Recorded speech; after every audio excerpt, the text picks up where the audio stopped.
Welcome back again as we look at transaction 2. Again, we are required to calculate value-added tax payable on transaction 2. Let's read what's going on with the transaction 2 so that we are able to pick those transactions with output tax and the implications and those which has got input tax implications. So on 1 January 2026, which is within the VAT period, remember the VAT period, it's February, January and February 2026. Glamour purchased the second-hand delivery truck from a non-vendor for 170,000 rand. This truck was granted to the supervisor for use as a company car. This is another fringe benefit. A truck was granted to a supervisor to use as a company car. A car which he would use for work and for private purposes. Glamour Private Limited bears the full cost of fuel and maintenance for his vehicle. During January 2021, the fuel cost for this truck was 2,550 rand. The truck was stolen on 31 January 2026, and an indemnity award of 150,000 rand was received from its insurers on 12 February 2026 to replace the stolen truck. Glamour Private Limited purchased a new double cab back from a vendor on 14 February 2026 for 220,000 rand. The supervisor was not allowed to use this vehicle as a company car. So this is transaction 2. Once again, we need to look at those transactions with output tax, and then we group them together, and then we look at those transactions with the input tax implications, and then we subtract input tax from the output to see whether it is VAT payable or refundable. What I've quickly picked up here, it's a fringe benefit. Remember here on my notes, on deemed supplies, we talk about fringe benefit as one of a transaction where a vendor did not receive money, but he has made a supply. Remember, for VAT to be accountable, for a transaction to attract VAT in South Africa, there must be a supply of goods or services by a vendor in the furtherance of the enterprise. So if an employer give out a fringe benefit to an employee, it's a supply, and the value-added tax has to be accounted for. So we need to look at the formula on how to calculate fringe benefit in respect of a company car. Stage number 1, you must calculate what is called the determined value. The determined value for the vehicle, which is subject to a fringe benefit. So the determined value for VAT purposes, it's the cost of the vehicle less VAT, cost minus VAT. Those who are mathematicians, you simply calculate the cost, get the cost and multiply by 100 over 115 for our VAT. For the VAT fraction, it's 15%. So if you multiply by 100 over 115, you would have automatically subtracted the VAT from the amount to get the determined value. Stage number 2, you must calculate the cash equivalent. A cash equivalent, it's simply, you must calculate determined value multiplied by 0.6% or multiplied by 0.3%. You need to know where to use 0.6 and where to use 0.3%. You use 0.6% on a delivery vehicle. and 0.3, you are going to use it on those vehicles where input tax was denied. For example, motor car, on a motor car. Here, look at these transactions where input tax cannot be claimed, even though it's part of the furtherance of the enterprise, goods and services acquired for entertainment, club membership fees, subscriptions, as well as the purchase of a motor car. So if it is a motor car, then you are going to use 0.3% if it is a motor car as defined. Or let me simply say, where input tax is denied, you use 0.3%, not 3%, but 0.3%.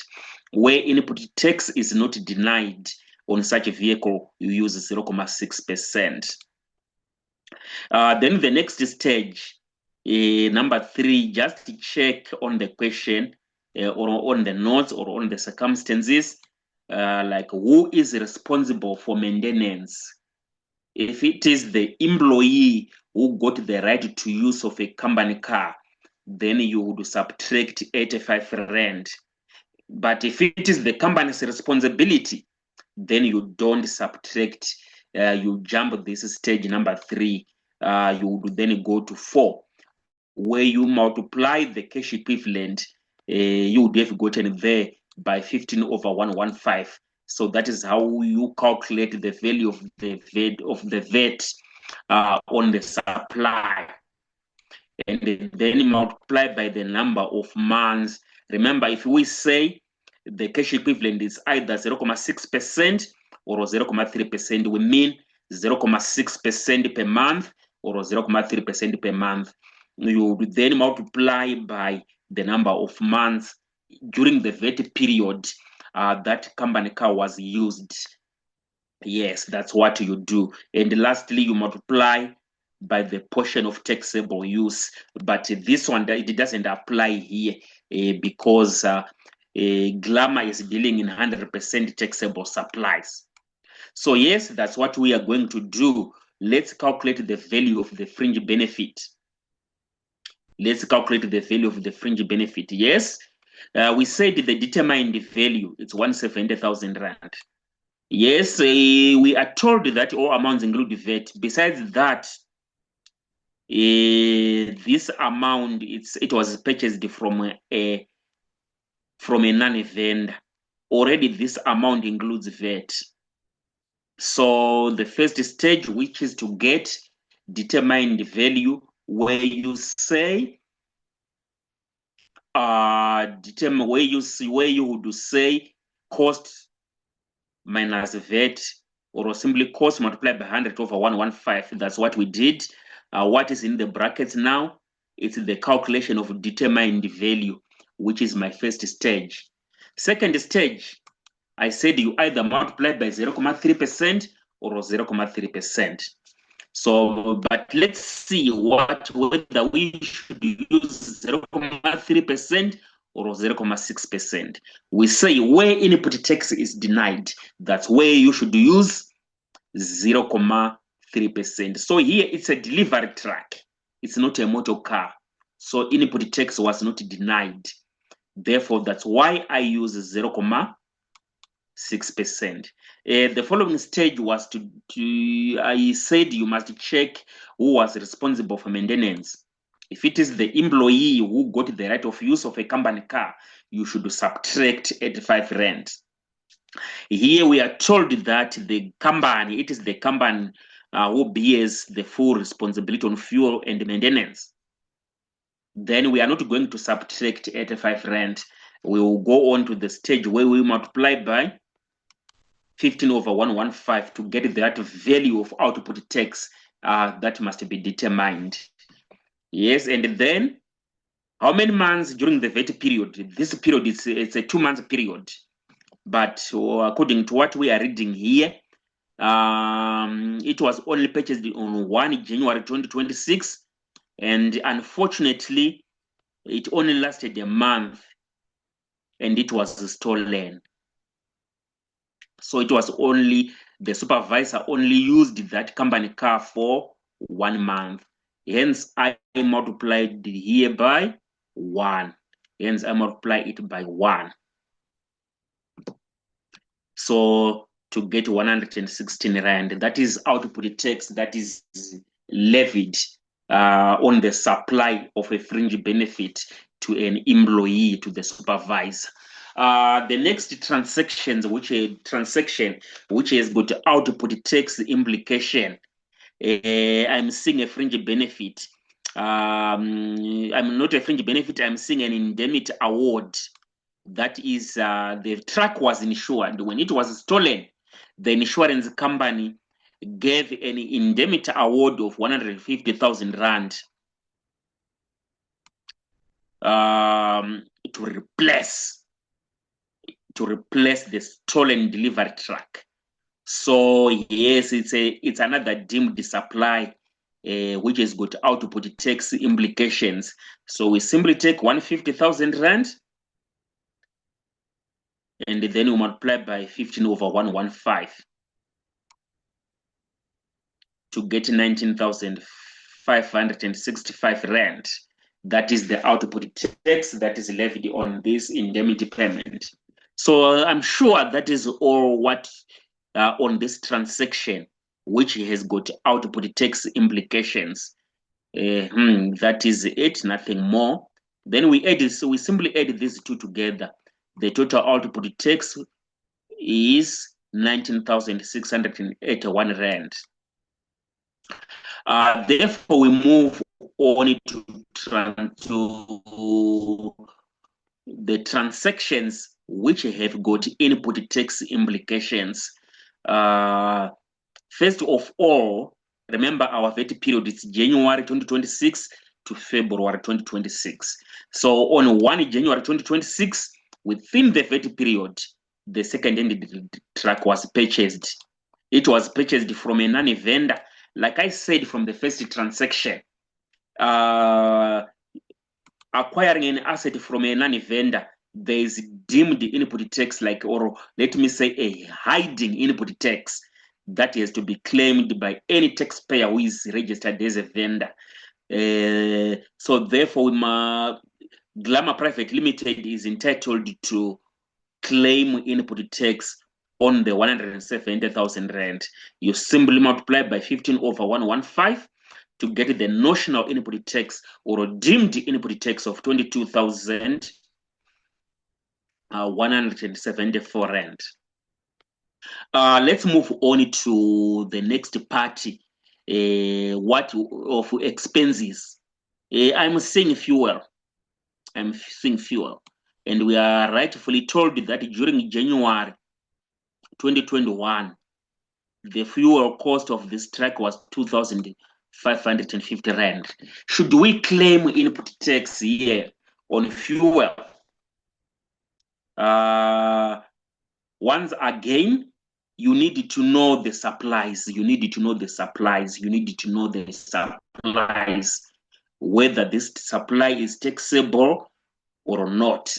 So let me quickly run through my notes and where I gave headline as types of supplies.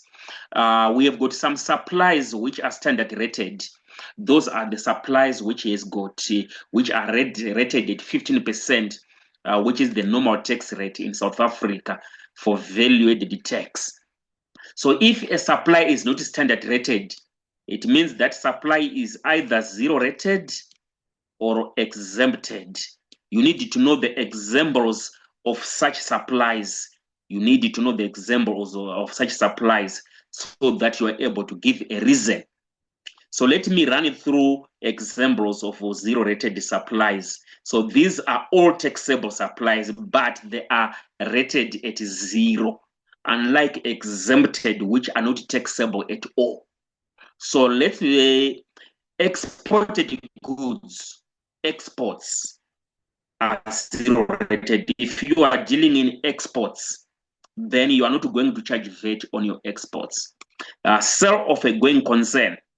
If you sell a business which continue to operate which is not going to be stopped so that it can be sold, you are not going to charge VAT on such a business. There's a supply of gold coins by the Reserve Bank. This one also is zero rated. You have got fuel, that's where we are.